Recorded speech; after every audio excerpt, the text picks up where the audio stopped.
أعوذ بالله من الشيطان الرجيم.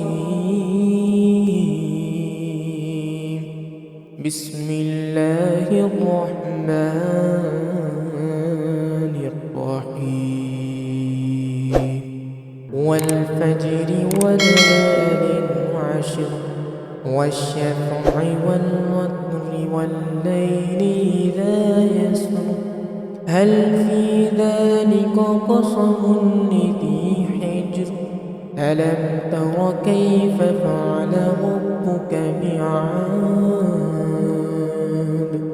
إرم ذات العماد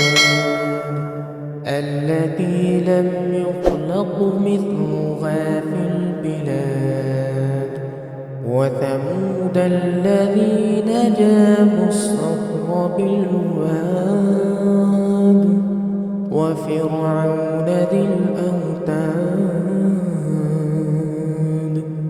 الذين طغوا في البلاد فأكثروا فيها الفساد فصب عليهم ربك صوت عذاب إن ربك لبالمرصاد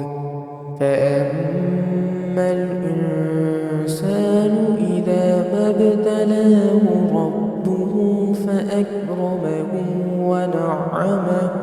فيقول ربي أكرمن وأما إذا ما ابتلاه فقدر عليه رزقه فيقول ربي أهانن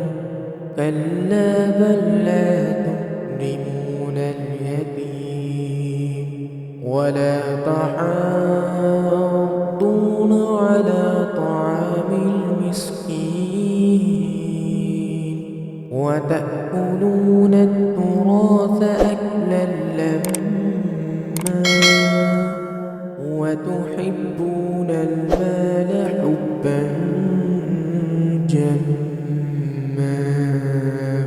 كلا إذا دكت الأرض دكا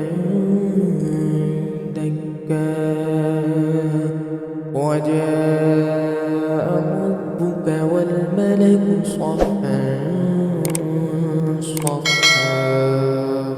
وجيء يومئذ بجهنم يومئذ يتذكر الإنسان وأنى له الذكرى يقول يا ليتني قدمت لحياتي فيومئذ لا يعذب عذابه أحد ولا يوثق وثاقه أحد يا أيتها النفس المطمئنة